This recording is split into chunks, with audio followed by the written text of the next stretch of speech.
I'm sure we can all agree that it's almost impossible to navigate the internet without at least hearing PHONK somewhere. And amidst hearing it so many times, even though I'm not really an avid PHONK listener, the genre itself has inspired me to make this.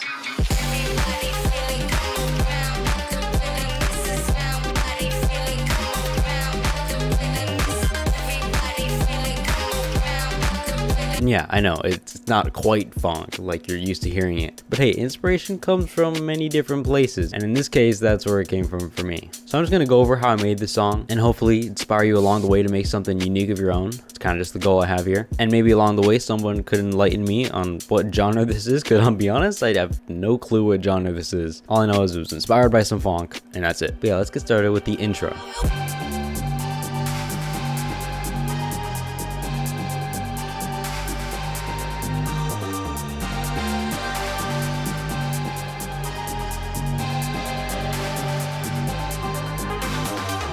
So this part for this more ambient beginning section has a convolution reverb thingamajig on it. I don't know the specifics of how this stuff works, but yeah, I like using this to give it like a big space. And I also put a delay on here. This plugin's free. It's really nice. Delay. There's a lot of like cool things you can do with it, but here I just did a simple eighth note, whatever you call it, ping pong delay. So it just goes left and right.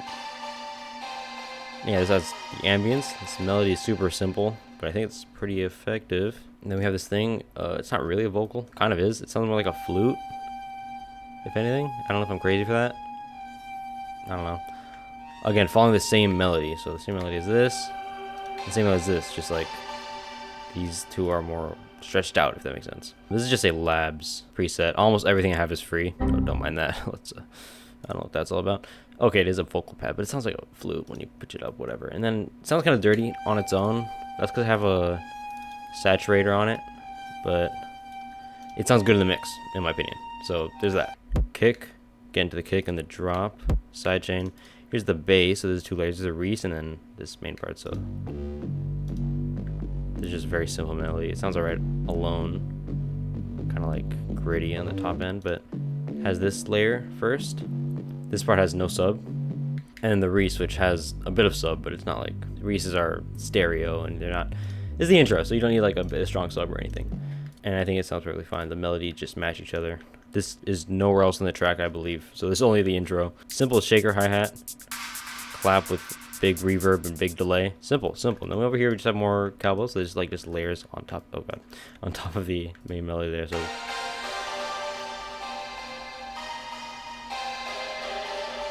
Simple. And then here, the main bass here, just as you can see, the Vital, this is a Vital preset here. I can show you, and it's right here. Very simple Vital preset, which is basic shape, filter, distortion. And as you will see, the distortion just increases. And that's what gives it that cool sound at the end there. I don't use that too many times, just like only 3 times is when I actually adjust that in the entire song. Here we have this part, which kind of just gives you a taste of the drop melody. Filtering in. This isn't any cowbell thing, but it kind of fits the whole theme of everything. So we enter this area here.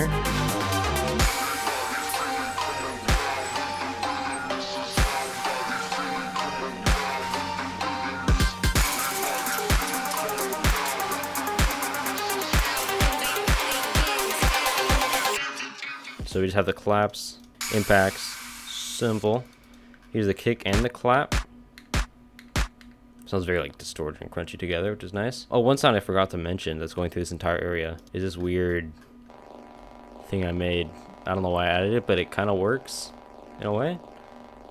It makes it sound a little spooky, if anything. Simple saw wave with like, where is it? Right here. If you can tell, I use Vital a lot. It's free and I'm not paying for Serum. I'm not gonna lie to you. Yeah, just a low saw wave with some filters on it. Here the vocals come in. I'll get into more of the vocals in a bit because this is a consolidated version of the main vocal, and then I just pitch it down. So this is like the down pitched one, so it doesn't really have any processing on it because it was already processed before consolidated. Here's a cool touch I put. I just found this ambience on Splice. A lot of these sounds are from Splice, I'll be honest with you. Train ambience. I just thought it sounded kind of cool. I don't know. And then I lined this little part with the, that's 1, 2, 3, 4, 5, 5th bar, woo, of this area. I can't speak music, but it's fine. And then here we have the melody coming in, filtering in, the vocal thing, weird ant thing, kick, clap, More things that fill up the space, bring up energy. Hey, chant vocals, impacts, vocal, risers, build up, more hi-hat. So I add this hi-hat on top of the shaker. And I have this cool, whatever you want to call it, I don't even know, fully metal crank slowdown. I think it sounds pretty sick, and I use that throughout the song. I'm actually bringing the formant from up to down because when I did the pitch, it sounded a little weird. So I guess you just have to experiment with things. Something I don't see used very much is this little area here. If you go to a sample and just put on Stretch Pro, you get the formant slider here. And I use that pretty often because I don't really have any like paid plugins with like formant shifting and whatnot. Almost everything I have here is free, which is great. The main vocal comes in halfway through the build up. And then it pitches down. And yeah, that's how that sounds like. So we build up the energy, release it so that the drop has impact, and then bring in the drop with everything that you have there.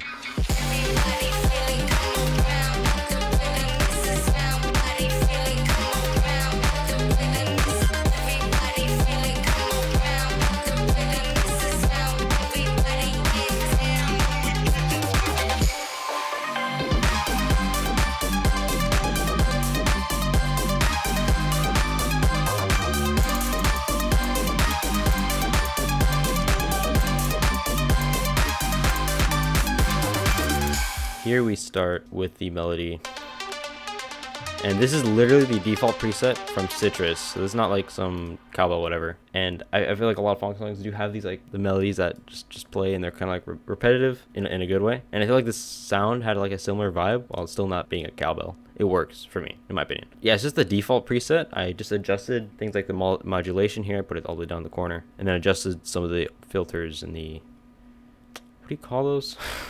These automation knobs for the release, attack, etc. I took off the delay that was on the default preset. And there's some processing on it, of course. Yeah, we got an EQ. That's a wild EQ. Sound goodizer, can't go wrong with that. Multi-brand compression. Fire.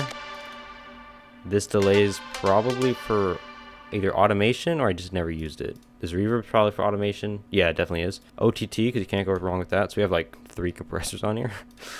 Take out all the lows and then soft clipper, which for some reason brings up some lows, which is kind of annoying. It's like you almost have to make a trade, so it's kind of annoying. I don't know how to fix this. I'm not that technical. I kind of just go with whatever sounds good. I'm trying to learn more technical things recently. But yeah, it's like you cut out the lows and then put a soft clipper. It'll soft clip it so it doesn't like go too loud, but then some of the lows come right back, as you can see here. But if you put the EQ after it, then it no longer soft clips it, the whole thing, so it's a little weird. I think it's because of the hard stop. But you know what? It sounds fine. So it's like not that big of a deal. And the entire mix, it's like, who cares? Cowbell, following that melody. Flute, vocal thingamajig. We'll get to the bass in a second. But here's the drums. These are very simple drums. Literally, that's it.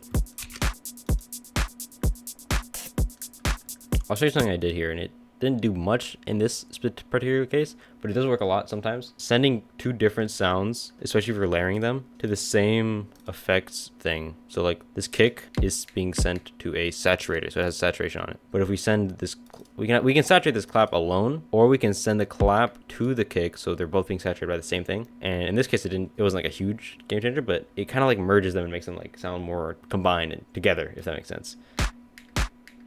And I think it sounds really nice and crunchy. Yeah, and then we have this hat here. That's just a random tip I have. Lots of random hits here. These just add to the space of the song. And here we go, get to the vocals. These are definitely inspired by PHONK. This is kind of like what drove the whole idea of the song. Started with these. This vocal came from this. So I found this on Splice. Oh, let me. Everybody feel it. It's on stretch because it is stretched because it wasn't the same tempo. But let me change it. Back there. This is the vocal I found on Splice. And then I wanted to get that like low quality vibe of the PHONK vocals with that type of like the way their voices, the voice sound in most of those vocals. It's hard to explain. And I heard this, and even though it's very different, I saw that it kind of had the flow that I wanted. When I'm looking for vocals like these, I'm normally just looking for something on every beat. Every beat has something. So it'll perfectly follow just like a 4 on the floor kick, which is what we have. So that's what I was looking for. And then for the effects, it's very different, as you can hear. And I'm no vocal master or anything, but I just kind of did what I sounded cool.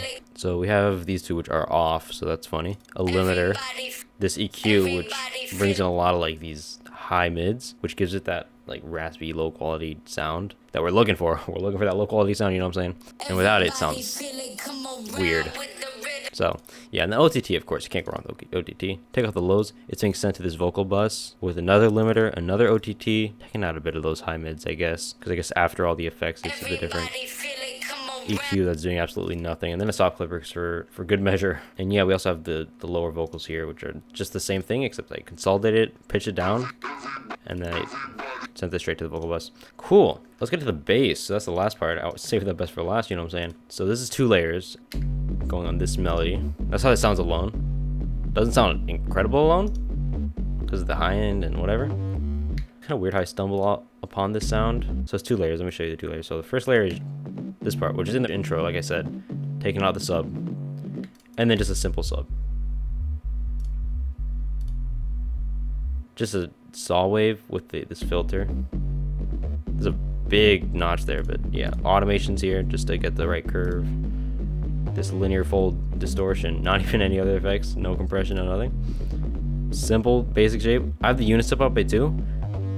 What I think is cool about this bass is just the way it like hugs your ears. It's a stereo, which is not like very normal, I guess, for basses like these. But I thought it was nice, and I used to before not have the sub alone, but you don't want a stereo sub, and I technically kind of made it mono. But when you have like the whole sound stereo and then you just made the low end mono, it just sounds whack. So when you do something like this, especially for the drop, in other parts of the song it doesn't matter as much, but for the drop where you want the sub to hit, definitely gotta make the sub its own thing just so that it can stay stable. So it can be stable, stay at the same level as it's doing the melody. The effects are interesting. So without any effects, sounds like this.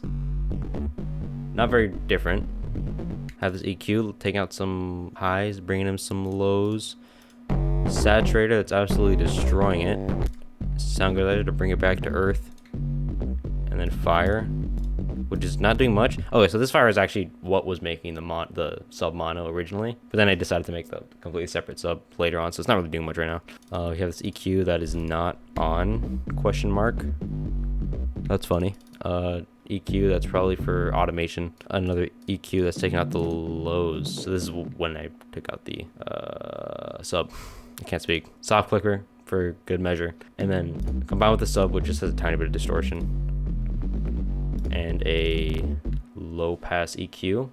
Sounds like that, and I think it's a very catchy melody. I'm really happy with this, to be honest with you. On the second part of the drop, it changes a bit. Let me just show you the transition area. What the heck?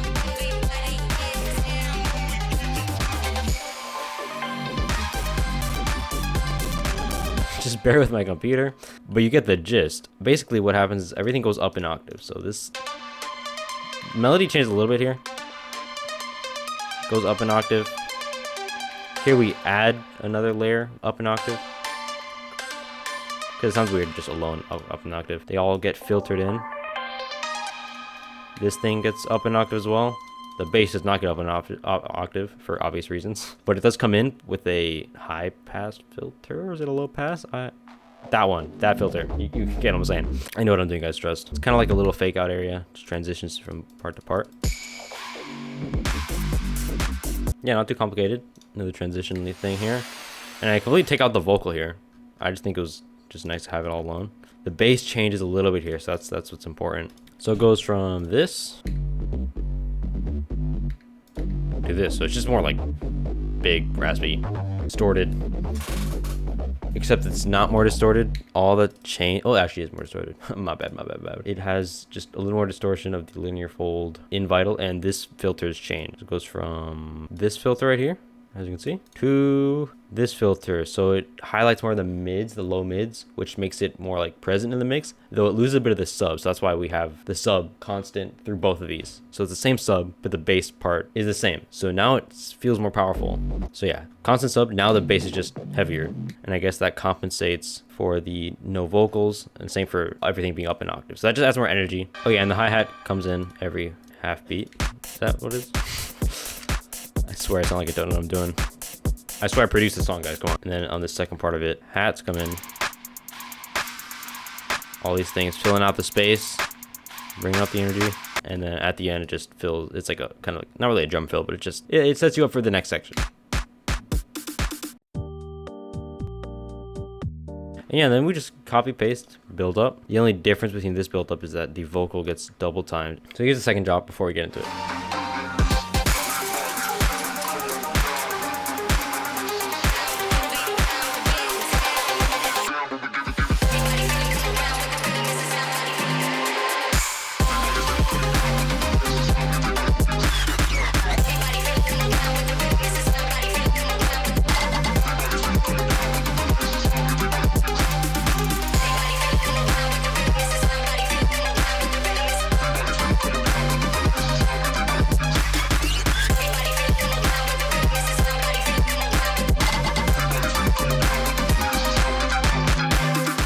Some cool things I did here. I changed the drum beat.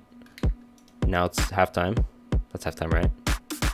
Someone's gonna bully me in the comments for my lack of knowledge. But hey, it sounds cool, and that's all I can care. I don't need the names for these things. Same shaker, same thing here. It's on every snare now. So, well, not every snare because we have these like filler snares. You get the point. The bass line changes. It's still the same bass. Little 808 there. Simpler this time. Yeah, don't need to get too deep into that. Vocal thing, same melody, same everything. This, I can't really get into detail on how I made this because this is from another song I made. I just like brought it in here and I just adjusted it. It sounds cool though, so sounds cool with the snares and kicks hitting. Nice. Vocals are twice as fast. Yeah, there's not much else to say here. This little fill here.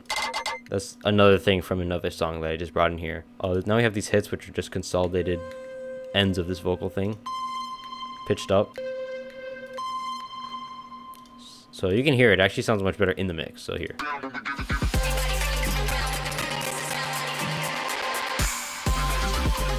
So it really hits, like it makes it. I don't know. The impact is better with that. I almost forgot to mention this part. This part's simple. It's just like kind of like a fake out, and then it like builds back into the drop. Literally what it is just the drop, but no drums, some risers, this thing, and then everything's getting reverbed until this hit right here, which is literally like probably every just impact and snare in this song just combined together, some along those lines. That's about it. And then we just go back into the main first drop, and that's this song done. Yeah, it's very inspired by PHONK in a lot of ways. So like the kick beat, the distorted kick, because I put a saturator on the kick. The vocals especially, just how it's like a repetitive melody in a way. But at the same time, it's still very different. It's much more spacious, not as dirty as I would normally hear PHONK. It's very big, like it fills up the space in your headphones. It's not just like simple. And I know there's a lot of different types of PHONK out there. So maybe this fits in some category, but I'm not too sure. And that's why I'm not going to speak on it. But I just think it sounds cool. I think it's a catchy bass line. I think it's nice. And hey, I mean, let me know if you also enjoyed it or if you hate it. Maybe I should release it at some point. This is definitely not the final product, but these drops are just about done. I do want to make more videos on some songs I made in the future. So I don't know, like and subscribe or something.